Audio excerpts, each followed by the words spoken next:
Assalamualaikum warahmatullahi wabarakatuh. Hai Sobat Horor, kali ini aku bakal bawain cerita dari Niskala_Skala yang berjudul Kalong Wewe. Gak usah basa-basi lagi, langsung aja kita mulai. Ojo metu sendekolo, Kalong Wewe. Sebuah cerita dari Niskala_Skala based on true story. Cerita ini aku tahu saat aku masih SMP di sekitar tahun 2011. Ini bukan pengalamanku sendiri, tapi pengalaman tetanggaku yang waktu itu masih kelas 5 SD. Sebut saja namanya Rama. Sore itu langit lumayan cerah dengan semburat kekuningan, yang artinya cuaca sedang cerah. Jika di desaku orang-orang biasa sebut dengan terang sore. Aku seperti biasa main bola voli di lapangan desa bersama teman-temanku. Kebetulan lapangan desa berhadapan langsung dengan masjid. Jadi jika maghrib sudah menjelang, kami semua langsung tahu. Waktu itu Pak Jum sudah rapi mengenakan sarung, baju koko dan kopiah, sedang berjalan menuju ke masjid. Nak, ayo pada bubar, pada sholat maghrib berjamaah yuk di masjid. Tegur Pak Jum seraya melambaikan tangannya. Iya Pak De, sebentar lagi bubaran kok ini, jawab Maun yang mewakili kami semua. Pak Jum pun berlalu dan bergegas ke dalam masjid, lalu tak berselang lama azan berkumandang. Aku dan teman-teman pun membubarkan diri dan pulang ke rumah masing-masing. Saat aku sampai di depan pintu rumahku, tiba-tiba Bularsih, tetanggaku, menegurku. Wisnu, kamu tidak melihat Rama? Tanya Bularsih dengan sedikit berteriak dari teras. Walah, nggak tahu Bu, tapi tadi di lapangan juga nggak ada. Gimana Bu? Jawabku sambil berjalan mendekati tempat Bularsih berada. Lah, Rama sampai maghrib begini kok ya belum pulang. Sukanya kalau main gak ingat waktu, jawab Bularsih dengan ekspresi kesalnya. Paling sebentar lagi pulang Bu. Saya tak masuk dulu ya Bu, mau mandi sama sholat maghrib, ucapku seraya meninggalkan Bularsih dan masuk ke dalam rumah. Aku pun mandi dan langsung sholat maghrib. Selesai sholat maghrib aku nonton TV. Aku dengar bapak lagi ngobrol di teras rumah. Dari ruang tengah gak terlalu jelas pembicaraan mereka. Aku tetap asik nonton TV. Tak berapa lama bapak masuk sambil memanggil ibu yang ada di kamar. Ibu pun keluar kamar dan menuju ruang tengah. Bu, ibu tidak melihat Rama tadi sore? Tanya bapak yang sekarang duduk di sampingku. Enggak loh Pak, ibu tadi dari siang sampai sore itu di dapur. Kenapa emangnya Pak? Tanya ibu penasaran. Loh, Rama tetap belum pulang toh Pak? Tanyaku memotong pembicaraan bapak dan ibu. Nah itu, tadi kata Pak Dodi katanya Rama belum pulang dari jam 4 sore. Padahal jam setengah 4 masih kelihatan di belakang rumah, ucap bapak sembari menyalakan rokoknya. Setauku Pak Dodi, bapaknya Rama, sejak Rama kecil gak terlalu deket dengan Rama. Karena Pak Dodi orangnya dingin dan kaku. Rama justru dekat banget sama ibunya, Bularsih. Rama ini anak tunggal. Sempat akan punya adik namun keguguran. Jam sudah menunjukkan pukul 8 malam. Tapi Rama belum juga pulang. Pak Dodi dan Bularsih mulai tak karuan. Aku, bapak, dan ibu nimbrung di rumah mereka untuk menenangkan mereka. Akhirnya Pak Dodi memutuskan untuk lapor ke Pak RT. Pak Dodi pun memukul kentongan. Pak Dodi memukul kentongan yang ada di pos ronda yang berada gak jauh dari rumahku. Beberapa tetanggaku penasaran dan mulai berdatangan ke rumah Pak Dodi. Kami memutuskan untuk mencari Rama. Karena setauku Rama ini anaknya pendiam dan lebih suka menyendiri. Biasanya Rama hanya mau main dengan teman dekatnya saja, si Husen. Aku pun juga udah tanya ke Husen, yang rumahnya juga hanya berjarak 5 rumah saja dari rumah Rama. Tapi Husein pun gak bareng Rama sejak 2 hari yang lalu. Menurut Bu Larsi, memang sudah beberapa hari ini Rama terlihat lebih murung dan suka sekali duduk di bawah pohon rambutan belakang rumah. Tiap kali Bu Larsi bertanya, Rama selalu menjawab gak apa-apa. Aku mengikuti pencarian bersama-sama para warga. Kami mencari ke beberapa rumah warga, lalu ke kebun-kebun bambu, bahkan mencari ke dalam sumur-sumur beberapa warga. Tapi hasilnya nihil. Bu Larsi sudah menangis sejadi-jadinya karena anak semata wayangnya telah hilang. Sudah 5 jam pencarian, Rama belum juga ditemukan. Jam 1 dini hari, aku dan warga yang lain kembali ke rumah Pak Dodi. Di ruang tamu ada Bu Larsih dan ibuku. Pak RT menyarankan buat menunggu sampai besok pagi saja. Kalau besok pagi Rama belum pulang, baru kita akan lapor ke polisi. Pak Dodi pun menyetujuinya, sementara Bu Larsih masih menangis. Aku, bapak, dan ibu pamit pulang untuk beristirahat. Sesampainya di ruang tengah, ibu membuka obrolan. Kemarin itu Bu Larsih sebenarnya cerita, katanya Rama lagi ada masalah sama bapaknya cuma gara-gara hal sepele. Ucap ibu kepadaku dan bapak. Lah, katanya gara-gara masalah apa, Bu? Tanya bapak menanggapi ucapan ibu. Cuma gara-gara Rama gak sengaja buang bungkus rokok bapaknya. Dikiranya sudah kosong, ternyata masih ada isinya 2 batang. Padahal ya setelah itu masih bisa diambil. Lah orang cuma dibuang di tempat sampah dapurnya. Tapi kok terus dipermasalahkan banget sama bapaknya. Sampai Rama dimarah-marahin gak jelas. Jelas ibu kepada aku dan bapakku. Karena hari sudah semakin pagi buta, aku, bapak, dan ibu memilih tidak melanjutkan obrolan tentang Rama dan memutuskan untuk tidur. Paginya sekitar jam 5.30 terdengar teriakan Bu Larsih yang cukup kencang dan sedikit mengagetkan aku sekeluarga. Masya Allah, Rama! Teriak Bu Larsih dari dalam rumahnya. Aku bisa dengar karena memang rumah kami benar-benar bersebelahan. Tembok rumah kami hanya berjarak 1 meter saja. Aku, bapak, dan ibu buru-buru keluar rumah dan menuju rumah Rama.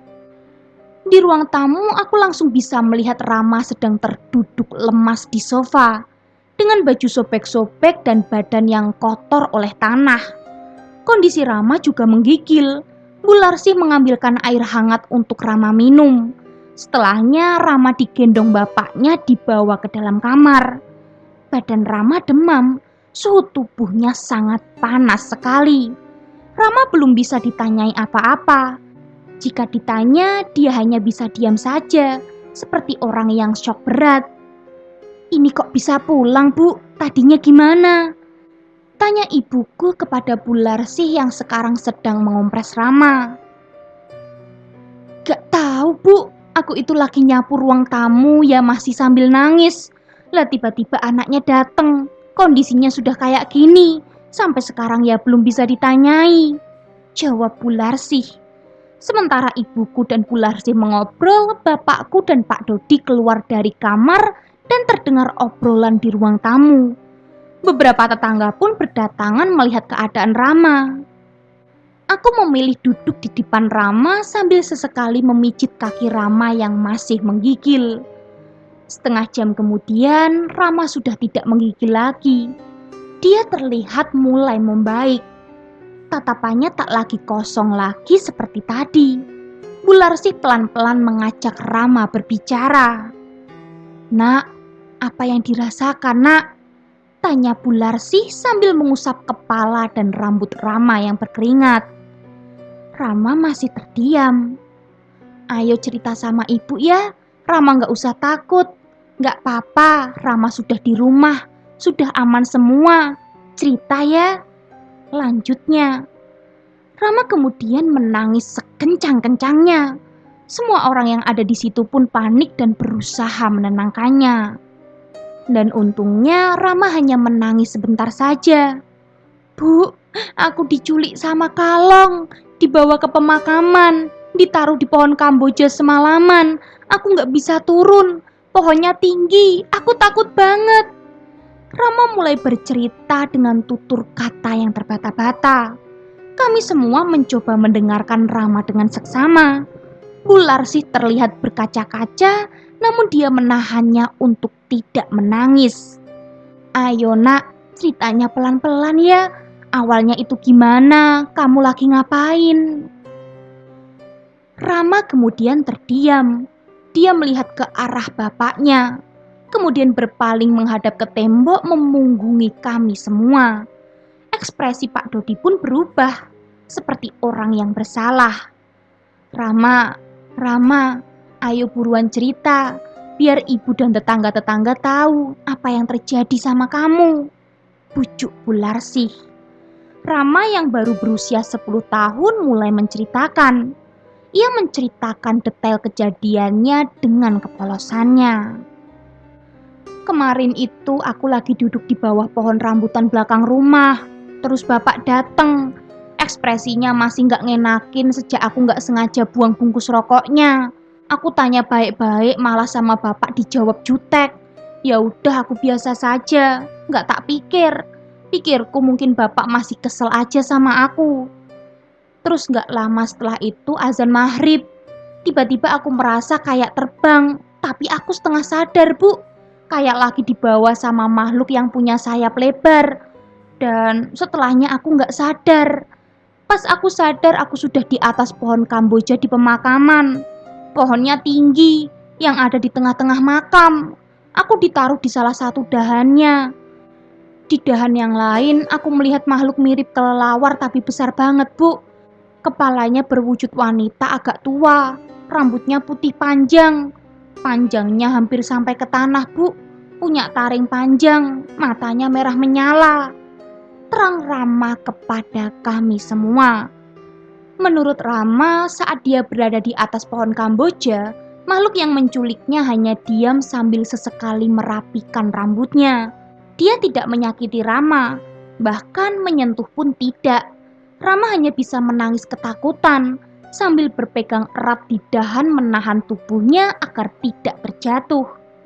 Dalam waktu semalaman itu beberapa kali makhluk tersebut terbang pergi entah kemana dan akan kembali lagi. Rama sempat memberanikan diri bertanya kepada makhluk tersebut. "Kamu siapa? Kenapa aku dibawa ke sini?" tanya Rama. "Sudah ya nak, kamu gak usah takut. Kamu gak bakal tak apa-apain. Kamu diam saja di sini semalaman. Biar orang tuamu dapat pelajaran gimana rasanya kehilangan anak. Besok pagi kamu baru bisa pulang," jawab makhluk tersebut. Bibirnya tak berbentuk jika mulutnya terbuka. Darah menetes beserta air liurnya. Sangat menjijikkan. Rama pun menurut saja. Bu Larsih mendengarkan cerita Rama sambil pelan-pelan membuka baju Rama yang sobek-sobek itu. Pak Dodi terlihat mengambil handuk basah untuk mengelap tubuh Rama yang kotor karena tanah. Rama melanjutkan ceritanya. Saat pagi tiba dan Rama sudah mendengar suara kokok ayam jago di mana-mana, dia memberanikan diri untuk turun dari pohon Kamboja. Rama turun dengan sangat berhati-hati. Ya maklumlah, untuk anak berumur 10 tahun pohon tersebut masih terbilang sangat tinggi. Dia turun dengan merayap di dahannya. Itu yang menyebabkan baju Rama sobek-sobek. Lalu ketika sudah sampai berjarak 2 meter dari tanah, Rama menjatuhkan dirinya. Karena tanah di pemakaman memang terbilang cukup becek. Terlebih waktu itu sebenarnya masih musim penghujan.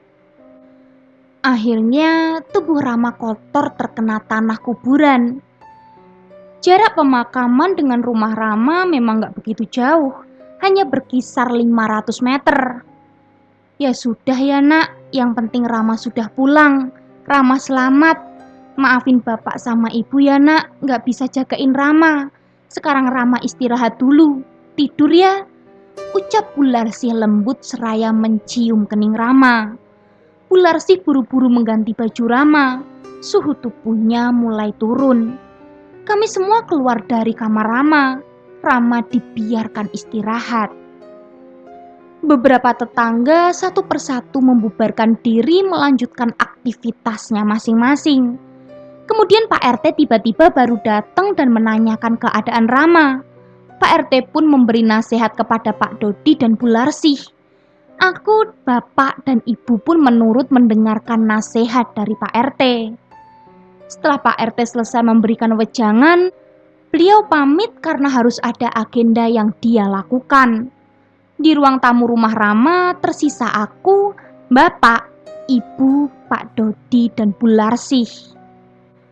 Kamu itu kalau ada apa-apa sukanya pakai emosi, menyebabkan anak kita jadi seperti itu, ucap Bu Larsih kepada Pak Dodi dengan raut wajah yang kesal. Pak Dodi hanya diam saja mencoba menghela nafas panjang. Aku sekeluarga gak enak hati bila harus terus berada di sana, karena sepertinya akan ada sedikit pertengkaran antara Pak Dodi dan Bu Larsih.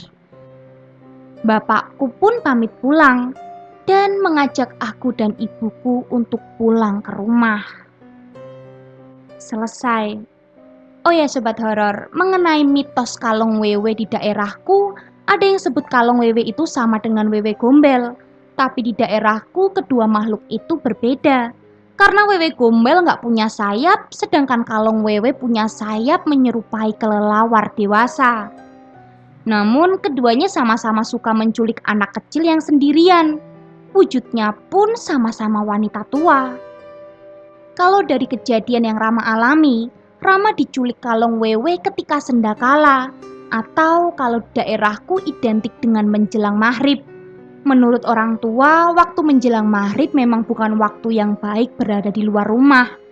Karena menurut Islam pun menjelang maghrib terjadi pembenturan frekuensi dimensi nyata dan dimensi goib di mana jin, iblis, dan setan sedang berkeliaran di mana-mana. Sedangkan di daerahku, kalong wewe mitosnya biasanya mencuri anak-anak yang disia-siakan oleh orang tuanya dan bertujuan memberi pelajaran kepada para orang tua untuk lebih menjaga dan menyayangi anak-anaknya. Gimana Sobat Horor? Mungkin ada pendapat lain dari daerah kalian yang berkaitan dengan kalong wewe dan wewe gombel. Kalian bisa sharing di kolom komentar ya. Kalau gitu tunggu cerita-cerita menarik lainnya dan jangan lupa nyalakan lonceng notifikasinya. Bye!